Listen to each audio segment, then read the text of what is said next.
It is freaking back day.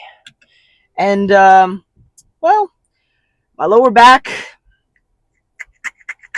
it's getting there. I don't know what to say. I slept on it funny last night, which is not helping recovery, if you want to call it. It's not even an injury. Like, it's literally just this little, like, if you look at the footage, if I didn't tell you that, right there in that spot, that's where it hurt at that moment, that's when I felt something. If I didn't tell you that, during in the video on last leg day, you would have been like, oh, what injury, or what tweak or something. What are you talking about? Why'd you skip the last set of squat, you freaking weakling? Come on, man.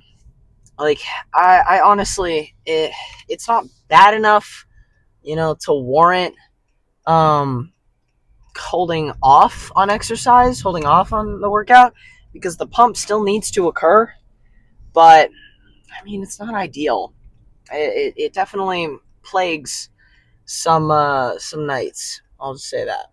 Doesn't hurt though. Doesn't hurt like crazy. It's just pretty tight. I will say though, I am I'm pretty freaking hyped about this back day. I think sometimes I'll make a back day more rows. Sometimes I'll make it more pull down heavy. I think today I just want to do some pull downs. I mean, shoot, man. I really like. No, I want to do more than pull downs. Obviously, I think that while you could get a solid workout in just doing literal pull downs, I don't, I don't think I want to just do pull downs today. Like, I'm gonna do some variants. I'll do some other stuff, but I'll definitely start the workout with like 3 or 4 sets of pull downs. We'll see. We'll see when we cut into it, but definitely doing some pull downs. Might end with rows. I might just end with like 2 sets of rows today, and then I'll do some pullovers. I'll do some rear delts. I haven't done rear delts in 2 days. And what I do when I do rear delts is I do, 3 sets of rear delts only. That's it. And that's enough to get me a good pump, at least with the carbs that I've been ingesting. Um, but 3 sets is enough to get at least a decent pump for rear delts. And so slipping that in every once in a while, or not really every once in a while, but every back and every arm day is super solid for growth, super optimal. Um, Considering I slip it in, uh, pause, for 3 sets every back day, every arm day, that's like 12 sets a week.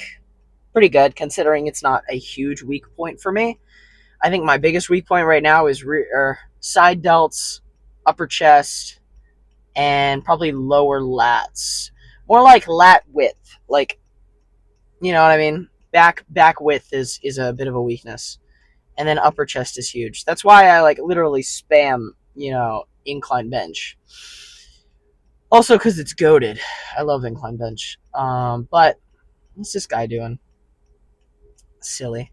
Yeah, today we're gonna get freaking into it. We're gonna get a good lat pump. We're gonna do some type of squeezing row. There's this one machine that literally is always, it's a plate loaded machine, but everybody uses it, so you can never, even when it's not busy in the gym, you can almost never hop on it. And yo, pause. And so like I genuinely want to do it. It's like this row machine, underhand row, and it's really cool. But I've been doing like seated cable rows instead of that. So we'll see. However, it ends up working out. Um, yeah, I don't really know. Hopefully, I can do some type of row. But yeah, I'm not worried. I'm gonna get a good pump regardless. So that's pretty much it from me. I'm gonna get in there, get warmed up, do some dead hangs, do maybe just a little bit of abs, do something. Maybe I'll do like some of those, bend over things, those like lower back hinges, just like with no weight, just to kind of, I don't know, stabilize my back before we get into it. But for you guys, for what you see next, let's just hop straight into pull downs.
This animal I have become, help me believe it's not the real me.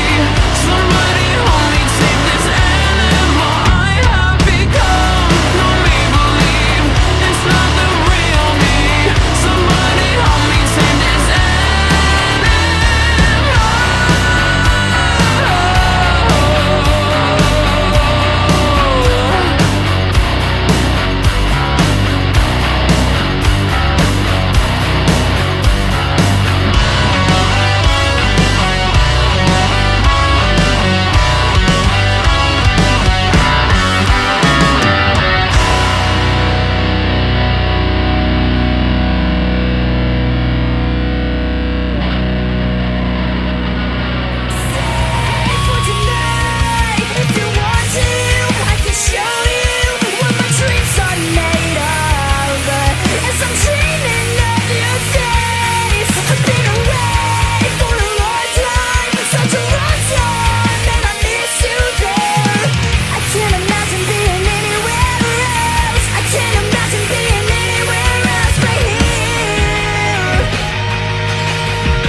dudes, that was freaking back day. Um, wow. Okay, so I will say one thing. I have not done seated cable rows with that like close neutral kind of grip in a year, and I think I'm gonna go back to it. I really dig them. I can't believe it's been so long since I've done something like that, and I love that movement a lot. I got a great pump from it. I saved them. I saved them till the end. We moved shrugs a little back earlier. Whoa. Normally I do shrugs either at the very end and I don't really video it, or I do it at the very end and I do video it. I don't really. I mean, it's kind of a boring thing. Maybe I won't even put it in. Maybe I'll speed it up or something and put it in for you guys. It's just not super entertaining to watch. It's a pretty simple movement. They have a shrug machine that I found, discovered more on the second floor today. It was like they have these machines that you just kind of discover, like you just kind of fall upon them, and it's crazy that like you just kind of see these things where like in a commercial gym everything's kind of laid out, like everything's in rows or everything's perfectly placed. In this gym it's like there's so many pieces laid out, you almost don't know where a lot of stuff is, and stuff isn't really organized too. Like they have one area that's like kind of makes sense, like it is the leg room, like they only have leg machines there. They have leg machines all throughout the place. Like I literally found a shoulder press next to a chest press, next to a shoulder fly, next to a shrug machine, next to a hamstring curl. Like they just put random stuff together. Um, so it really depends. Next to a dumbbell rack, like it really depends. They have just like these really cool niche either pieces or machines that just you never see, and you wouldn't think to see in a commercial gym. Like they had a freaking shoulder press, but not a press. How do I explain this? They had a shoulder like supported shoulder barbell press, and if you know what I mean, they have like a vertical bench, and then they had these two bars with a safety bar, and you could go like this and then drop it, and it would just land right here, which is like I've never seen that. So that was cool. But no, there were a lot of things that are just cool about that gym. I could talk for hours, but more about the back pump. Let me just lock in. So I did the same thing that I did last back day, which was I didn't add, but I took away 2 sets of the pullover machine, the Nautilus pullover machine, because normally I'll do 4 sets. What this Yahoo doing? Normally I'll do 4 sets, and holy moly, you're pushing me off the side of the road. Wow, people are terrible drivers, dude. Normally I'll do 4 sets of that, but I did 2 sets today, and then I shifted 2 sets to freaking the rows that I did at the very end. So pretty solid. I'm feeling like volume is still pretty set. Volume is really good for back right now. Whoa. I'm kind of emphasizing lats a bit more recently, at least for lat width, because I need to work on that. That's a weak spot for me. Just as much as I emphasize incline chest movements. Back is kind of different though, because most of your lat movements, you're kind of training your whole back. Like you can kind of hit, just a workout. That's what I was talking about in the intro, where you can kind of hit just straight push down. You can literally hit straight like push downs for the whole workout, or not push downs, pull downs. My brain is dead right now, gang. I'm so tired. I'm trying. But you can hit straight pull downs for the whole workout, and you would be pretty solid. Like you get a solid pump, you'd work most of your back. Maybe you would miss rear delts a little bit, but like you would get most, if not all, of your back. You would miss your lower back. Speaking of, on the rotary machine, the rotary Paramount upper back like squeezing machine, I freaking like squeezed, like I don't know what it was. I just kind of arched my back a little bit, and it kind of like I felt my lower back thing that was going on, the little twinge that I hit on leg day. But yeah, we're hitting deadlift in 2 days. I might just go like pretty light. I might do like 235 or 245 or something. I don't want to go too heavy, just considering recovery and stuff. We'll see how fatigue stacks up. I don't want fatigue to stack up too high because I also still want to be able to do squats, because squats are a movement where your back is pretty arched and pretty prone to some kind of something or other. Like it's pretty prone to anything happening, especially when you're like squatted all the way down and then you start pushing up. You're pretty exposed. So yeah, that's gonna be it for me. I'm going to go get some food and then I'm gonna put this video together. And I'll catch you guys later. Peace.